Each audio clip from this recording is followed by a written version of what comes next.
Bismillahirrohmanirrohim. Assalamualaikum warahmatullahi wabarakatuh. Halo santri-santri kelas 5.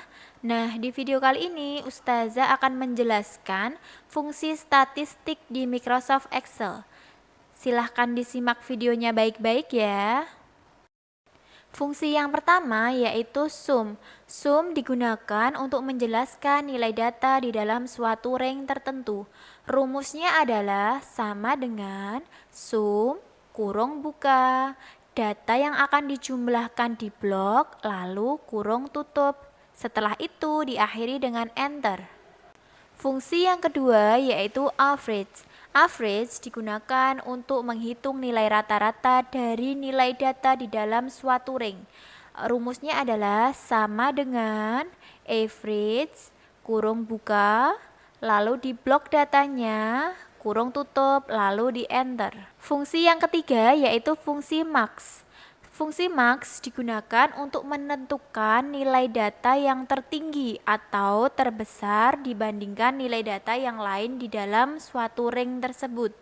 Rumusnya adalah sama dengan max kurung buka, datanya di blok, lalu kurung tutup, dan diakhiri dengan enter. Fungsi yang selanjutnya adalah fungsi min. Nah, fungsi min ini digunakan untuk menentukan nilai data yang terendah atau terkecil dibandingkan nilai data yang lain di dalam suatu range tersebut. Rumusnya adalah sama dengan min kurung buka, lalu di blok range-nya kurung tutup, lalu di enter. Nah, untuk lebih jelasnya kita langsung praktek di Microsoft Excel. Silahkan dibuka Microsoft Excel-nya.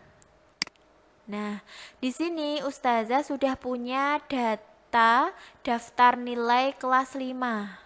Nah, ada nomor, nama, matematika, IPA, bahasa Indonesia. Silahkan anak-anak di rumah ketik dulu data seperti yang Ustazah contohkan. Kalau sudah, kita mulai menggunakan rumus statistiknya. Yang pertama yaitu kita mencari jumlah nilainya. Misalnya kita mencari jumlah nilai anak yang bernama A. Nah, taruh dulu kursornya di sel jumlah nilai. Sama dengan tadi jumlah nilai rumusnya adalah sum SU. Nah, kalau sudah di sini sudah ada otomatis. Kita klik 2 kali, klik.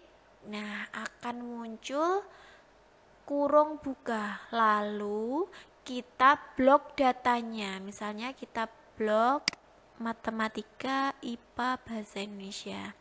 Kalau sudah akan berubah jadi nama sel seperti ini D9 dan F9. Maksudnya di sini menjumlahkan kolom atau sel dari D9 sampai F9.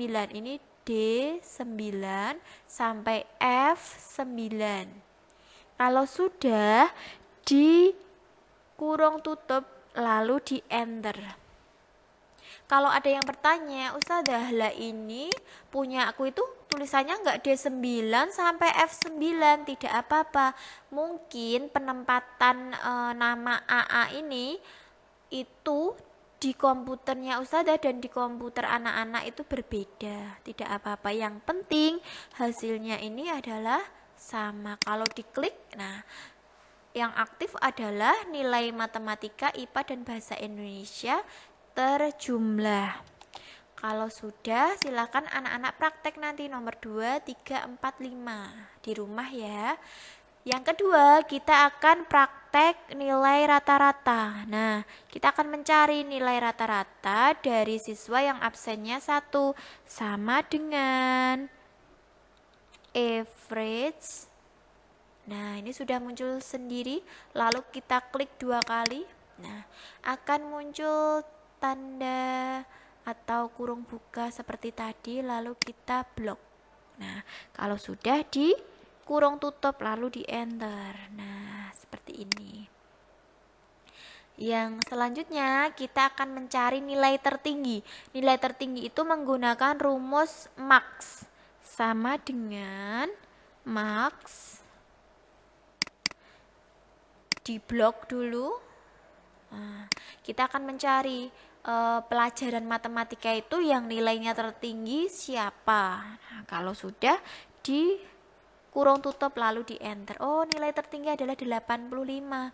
Nomor absen 5. Lalu nilai terendah itu pakai rumus sama dengan min di blok dulu nilai matematika dari nomor 1 sampai 5, lalu di kurung tutup, lalu di enter. Nah, ini seperti ini. Yang nilai terendah adalah 75. 75 siapa? Oh, si B. Seperti itu.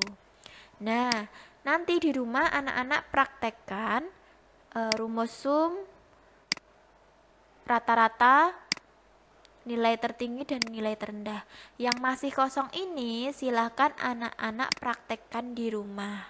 Nah, semoga yang Ustadzah jelaskan anak-anak bisa mengerti. Nah, terima kasih sudah menonton video Ustadzah. Ustadzah akhiri. Assalamualaikum warahmatullahi wabarakatuh.